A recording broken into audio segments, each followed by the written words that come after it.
sa sa imong mahal nakasuguan.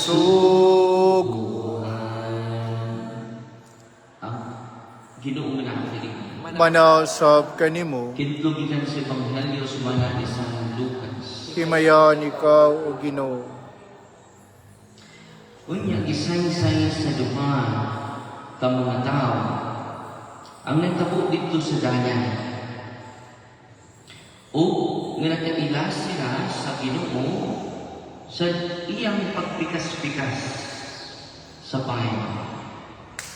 Samtang nagsugilon pa sila ni ini sa kalit barog ang Ginoo sa taliwanag nila ug lingon. Ang kalinaw ang uban kaninyo. Nakurat sila ug nalisan. Ug naguna-una nga nakakita silang espiritu. Apan mingon siya kanina, anong nabalaka man kamo. Nganong nagduha-duha kamo. Tanawan ninyo ang akong mga kamot o mga tiil. Ako gayud kini, ikapa ako o makita ninyo. Kaya ang espiritu walay unod o mga buko. Ingon sa nakita ninyo ni akana. Gisulti niya kini o iyang ipakita kanina ang iyang mga kamot o mga tiil. Apan wala gihapon sila makatuo. Hilabihan ang ilang kalipay o kahibulong.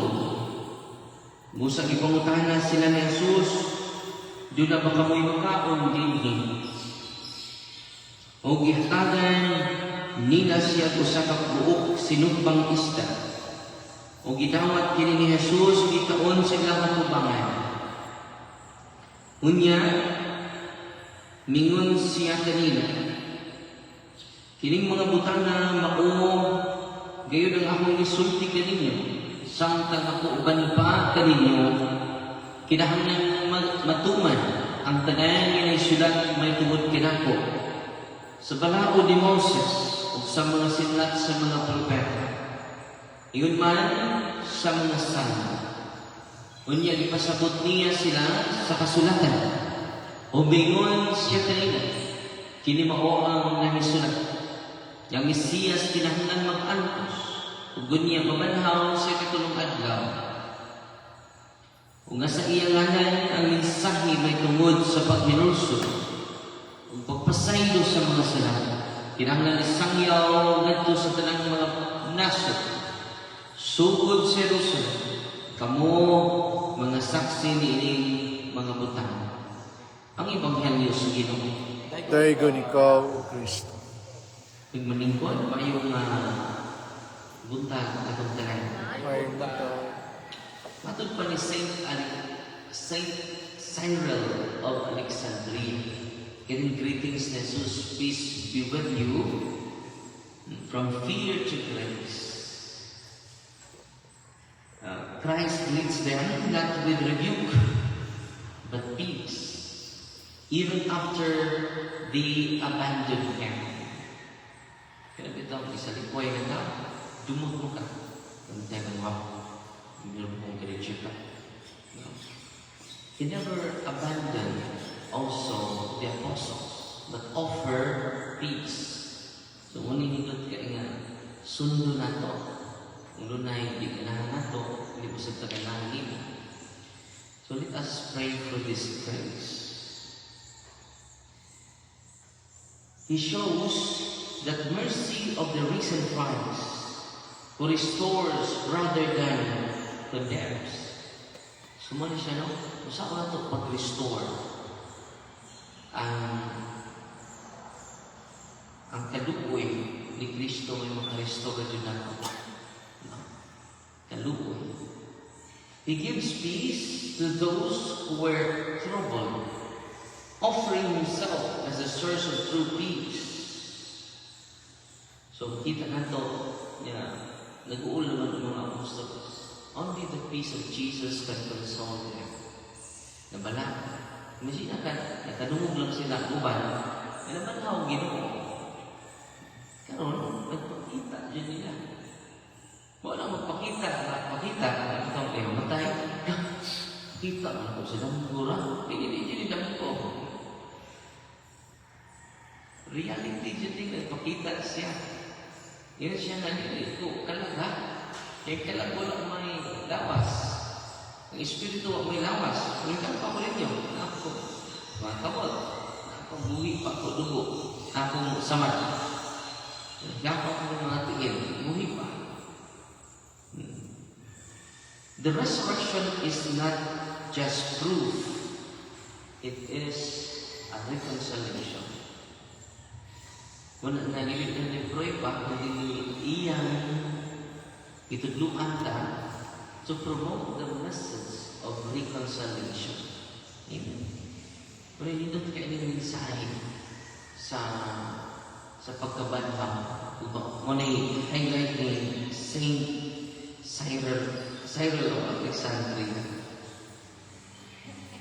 Kini yang sa dyan na pinaagi ini nabukas ang ilang mula-mula. Kung kita divine illumination and divine enlightenment. Without the grace, we will not receive divine illumination, divine enlightenment. Ito pa ni St. Augustine, the disciples have heard Scripture before, but did not understand. So pinakali sa resurrection, na-enlighten sila. No? The grace of resurrection, they receive divine illumination. O sa na kita, no? Walang despite sa itong mga kasakit karon, mga pag-antos karon, mga kahadlok karon, the divine illumination is upon us. Understanding Scripture requires grace. Para masaktan na to ang mga pulong sa Ginoo, usa sa requirement na grasya. Walang inuto na kung mga safety. Father, grabe mo ng pastura, mag-bright mo ito ng anong di man siya kakasabot. Because they never receive grace. Only the grace of resurrection can give enlightenment to the intellect, divine illumination. Walang grasya. They saw, yet did not see. Nakakita sila. Pero wag sila makita. Until He opened their minds. Ano saan sila nakasagot? Sadang gibuksan niya ang ilang mga hula-hula. Unang itawag, the grace of resurrection. He opens their mind. Faith is not just intellectual.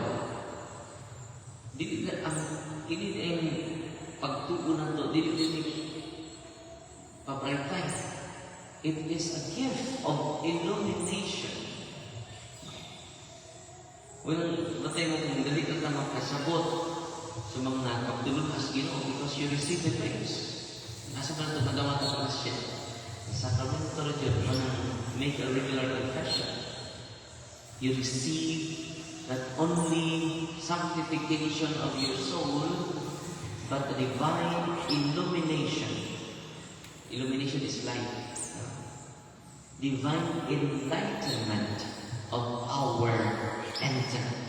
So muna itong pangayukos Ginoo ng lamda. Huwag ang lamda, bisan unsa ang mga ito na mga ETS bright dahil. Pero they never receive the gift. Gasa sa lamda. The gift of illumination. Kung nangantod ka ron, wala silang mudawat ni Jesus. Sa ganang proof of miracles. Ikining proof of miracles, namin sa Kristiyano, namin sa simbahan. O sa mga Kristiyano, muna na makadasig ni nato ng pagkabanaw. Manang gagmay itong mga buhat ay makaluyo. Dunay pagkabanaw. Gagmay ninyang sakripisyo ay magkaguol.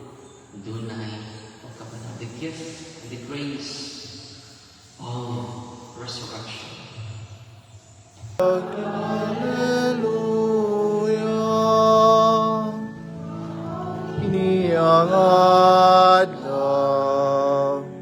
mag-iimo sa Ginoo. magsadya kita, magmaya, magmaya. Kini ang adlaw, maging sa Ginoo, magsadya kita, magmaya, magmaya. Alleluia, Alleluia, Alleluia. Ang Ginoo na akin ninyo, Manalsab kanimo, tinutugikan sa Ebanghelyo sumana ni San Lucas. himayon ikaw o Ginoo. Kanyang isay-isay sa mga tao ang nahitabo dito sa dalan. Kung nga nakailas sila sa Ginoo sa iyang pagpikas-pikas naman. Samtang nagsugilon pa sila ninining sa kanyang pimarot ang Ginoo. Sa daliwan ng ilaw pinguan, ang kalinaw mag-ubayan ng kanino. Nakulat sila o nagisan. O nagpunang-punang, nakakita sila ng Espiritu. Paningon siya kanina, ano na pala ka man ka mo? Ano na doon man ka mo? Tanawan ninyo nga ako man ka mo at mga tigil. Ako kayo pili. Kapa ako o makita ninyo, kaya Espiritu na yun o mga ko. Ingon sa nakita ninyo nga ni akin ako. Isulti niya dini, o iyang ipakita kanina ang iyang mga kamot o mga tigil. Pag-ulang hapon sila makatuo. Ilabihan ng ilang kalimay o kartipulong. Usap ipagkutana sila ni Jesus, yun na magkano yung mga dini. Pagkataanan nila siya sa kabuok, sinong bang gusto. Kung gidawat nila ni Jesus, gidawon sa iyang katubangan. Sa iyang katubangan. Kung yabigon siya kanina, piling mga butaka, okay na ang isulti na ninyo. Samtang ako uban pa kaninyo, kinahanglan matuman ang tanan ng syudad na itulog ng ako sa galawan ni Moses, o sa mga sinilad, sa mga propeta, inulan sa mga salin. O yan ipasabot niya sila sa kasulatan. O bingon siya kanila, hindi mao ang naisulat. Kaya ang Mesiyas kinahanglan magkanto sa mga mabanang sa itong adlaw. Kung nga sa inglanan ng mensahe na tungkol sa pag-inurso ng pagpasaylo sa mga sana. Kinahanglan isang yaw na ito sa dalang mga nasod, sugod sa Jerusalem. Kamo ang mga saksi ng mga butang, ang Ebanghelyo sa Ginoo. Dahil ikaw o Kristo. So, matun pa ni St. Ambrose of Milan, catch me and see the reality of resurrection. Touch me and see. Ini fictional. Ini mythical. Ang pagkabanhaw ni Jesus. Ini lang term niya na touch me and see. Ikapa ko utanhaw. So Jesus insists on his real physical body. Christ is not a ghost, but truly risen in the flesh. Truly risen in the flesh. Unang na kung nakapalipod sa faith, unang well-founded at faith. Dahil kasagaran ng mga founder, sample sa Muslim, si Muhammad namatay, paano naman ba? Pag-assurance. Ang mga Buddhism, namatay, si Buddha, paano naman ba? Walang believe in the faith. Walang kung yung 100%, more than 100%, wala ito assurance, walang yung mga sakripisyo, kasi pagkukuda, ay yung pagkukuda. Dahil may mo mga sakripisyo, at may mo mga kabutan. Ihalin yung gusto mo kayo. Pagkagulat sa akin, ay yung pagkukuda. Dito sa St. Ambrose, tugang niya ang Panginoon, he showed the students not to build himself. Hindi makita yan sa mga nagbibigay. Alam siya ayun. But to feel our unbelief. Yung pagkaman magawa ko na ito,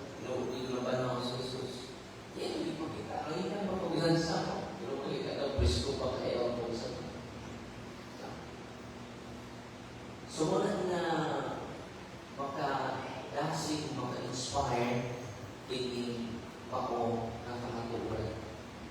Yan ang ipakita ni Kristo ng mga sama. Not to heal Himself, but to heal our doubts, to heal our hesitations, to heal our fear. Kasi not what we have. Yung patay dito, tawag ito na ako. Una, pagka kita ninyo, one of the proof, pinakabutan ng proof sa resurrection, yung tinusin ng panahon, nagpakamatay ang mga apostles. Pagkamatay yung mga Islalo, yung ganito eh, taano ito na bahala. Nakita namin na, ipatay si Kristo ba ito ka? Wala na, problema. Wala si Pedro na isog, dalawa ito, hindi ito ito. Pero hindi na puti. Isog na. Diba? Wala na, we show these wounds not to heal Himself, but to heal our unbeliefs, to heal our doubts, to heal our mysterious questions, morning tubag, hindi ka pagpala, to heal our confusion, our anxiety, our depression. No? Ay magkakaroon namin mga sama sa kalahamon at hindi yung magkakaroon. Ay mga pagkabalata, hindi kinamulian. Ay naman hindi yung magkabalata. Ang yung sa Pablo, tawag yung pagtuo kung pamana ng Kristo. Tawag yung pagkapalit, tawag yung pagsimpa, tawag yung pagkamanrin, kung pamana ng Kristo. Unang meaningful na tanan, ang atong pagsimpa kadadlaw, ang atong pag-ampo kadadlaw, meaningful na ano man, panaw na sa Kristo. Amen? Amen. At ang unang pag-ampo sa katawan, ang kapalam sa kasulatan at tutyan sa plano sa Ginoo, alam nila, sa atong pagpanaw uban ni Kristo, mag-ampo kita, na iyang dalayan sa kinabuhi, mahimong tao na kadaga. Di kami mo Ginoo, buligi kami. Ginoo, buligi kami. Naisip usa ka simbahan, matitaan kita masangyaw sa Ebanghelyo sa pagbasol o pagpasahilo. Pagampo kita sa Ginoo. Ginoo, buligi kami. Nasa pag-ilaw sa kaayo ni Kristo ang nabanhawang Ginoo. Papakita nato ang katilingban ng justisya adto sa tanan. Magampo kita sa Ginoo. Ginoo, buligi kami.